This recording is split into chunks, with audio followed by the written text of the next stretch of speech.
안녕하세요. 오늘은 2022년 7월 18일 월요일 아침입니다. 저는 네파교회를 섬기는 정선옥이라고 합니다. 기도드리고 오늘 교과 내용을 살펴보도록 하겠습니다. 기도하겠습니다. 하늘에 계신 저희들의 아버지, 오늘 이 시간에 우리와 함께하여 주심을 인하여 감사를 드립니다. 우리가 살아가는 이 세상 속에 수많은 시련과 어려움과 시험이 닥친다 할지라도 하나님께서 우리와 함께 하심으로 우리가 든든히 또 당당히 이길 수 있음을 인하여 감사를 드립니다. 아버지여, 사탄이 우리에게 어떤 시험이 준다 할지라도 아버지여, 우리가 하나님과 함께 동행함으로 이 모든 것들을 잘 견디고 이겨낼 수 있도록 도와주시고 그때그때마다 우리에게 힘을 주신다고 말씀하셨사오니 우리에게 정말 넘치는 하나님의 은혜로 인하여 감사를 드립니다. 아버지, 이 시간에 다시 한번 하나님께서 우리와 동행하신 그 큰 사랑을 깨달아 알 수 있는, 그리고 이 말씀의 진리를 우리 삶 속에 적용할 수 있도록 우리와 함께하여 주옵기를 간구하며 거룩하신 예수님의 이름으로 기도드렸습니다. 아멘. 예, 감사합니다. 오늘은 제4과 재련자의 얼굴이 보일 때까지의 두 번째 시간입니다.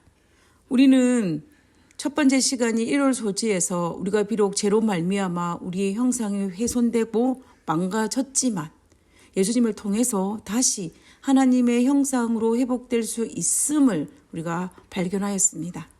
이 선악의 대쟁투에서 예수님께서 우리와 임마누엘 하시기 때문에 예수님을 바라봄을 통하여 우리는 우리의 이그러진 형상을 회복할 수 있음을 우리는 성경을 통하여서 다시 한번 확인할 수 있는 특권을 누렸습니다. 그러면 오늘 두 번째 시간으로 이 월요일 소재의 제목은 불 가운데서의 믿음입니다. 우리 성경에 나타난 욥의 생애를 묵상하면서 우리의 삶에 욥처럼 우리 삶에서 당하는 선악의 대쟁투가 발생할 때에 우리가 어떻게 이것을 승리할 수 있을지를 생각해 볼 수 있는 시간이 되었으면 좋겠습니다. 우리가 전쟁을 치를 때 제일 중요하고 제일 먼저 해야 될 일은 무엇이라고 생각하십니까? 그것은 누가 아군인지 적군인지를 분별하는 것입니다.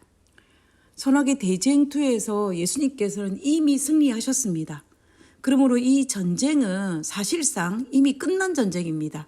그런데 문제는 이 전쟁터에 참여하는 우리가 싸우는 그 군대가 아군인지 적군인지를 분별하기가 쉽지 않다는 것입니다. 우리는 매일의 삶이 치열한 선악의 대쟁투의 전쟁터에서 살아가고 있지만 내가 지금 누구랑 싸워야 할지, 누구와 연합해야 할지를 분별하기가 정말 힘든다는 것입니다. 욥도 마찬가지였습니다. 욥도 하루아침에 당한 시련 앞에 누구와 싸워야 할지를 몰랐습니다. 누가 아군인지 누가 적군인지를 분간을 못했습니다. 심지어 욥을 조언하는 친구들조차도 몰랐습니다. 욥은 자신이 당한 이 모든 시련이 하나님께서 오는 줄 알고 하나님께서 왜 내게 이런 시련을 허락하셨는지, 발생하게 하셨는지 하나님과 계속 변론하자라고 욥기서에 말하고 있는 것을 볼 수가 있습니다.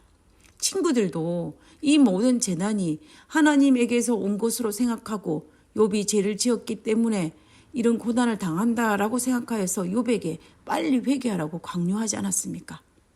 그런데 욥이 이 엄청난 선악의 대쟁투 앞에서 어떻게 승리할 수 있었습니까? 우리가 분명 욥기서를 통해서 볼 때 욥은 누가 적군인지 아군인지를 처음에는 우리처럼 분별하지 못한 것은 사실이었습니다. 그럼에도 불구하고 욥이 어떻게 승리할 수 있었는지를 확인하는 것은 우리에게 매우 중요합니다. 욥기서 16장 20절에 보면 나의 친구는 나를 조롱하나 내 눈은 하나님을 향하여 눈물을 흘리고 라고 기록되어 있습니다. 이 말의 의미가 무엇일까요? 욥기 16장까지만 해도 욥은 여전히 누가 아군인지 적군인지 분별하지 못하였습니다. 그러나 그럼에도 불구하고 욥은 욥기 16장에 그의 모든 시선을 하나님께 향하고 있는 것을 볼 수가 있습니다.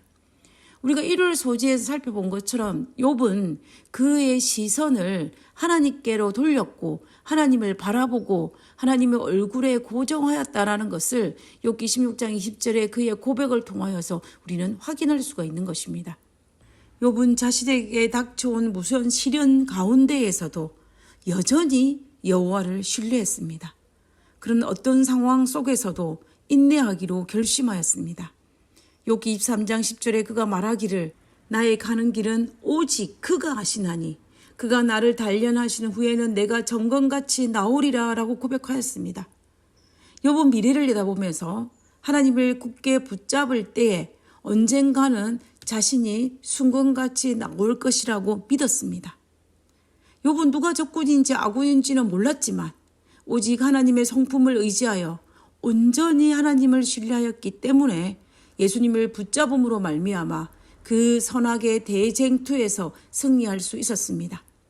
그리고 마침내 더 큰 믿음의 사람으로 거듭남으로 더욱더 하나님의 형상을 담게 되었다라는 것입니다. 욥기서가 우리에게 주는 교훈이 바로 이것입니다.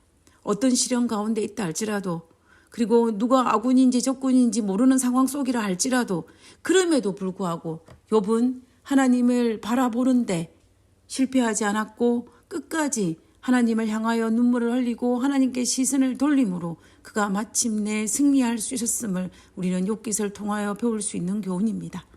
우리는 이 욥기서를 읽는 사람으로서 우리의 삶에 어떤 일이 발생한다 할지라도 우리는 동일하게 욥처럼 승리해야 할 것입니다.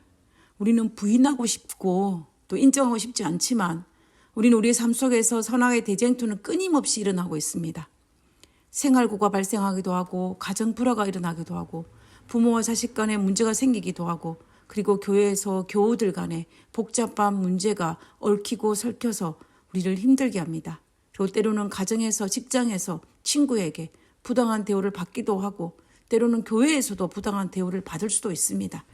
마치 주변에 수많은 지뢰가 숨겨져 있는 지뢰밭처럼 우리의 삶 속에 수많은 선악의 대쟁투가 일어난다라는 것입니다. 우리가 지난 교과에서 살펴본 것처럼 그것은 우리의 죄로 말미암아 발생하기도 하고 우리를 연단하기 위해서 하나님께서 허락하시기도 하고 사탄이 우리를 넘어지게 하기 위해서 발생하기도 합니다.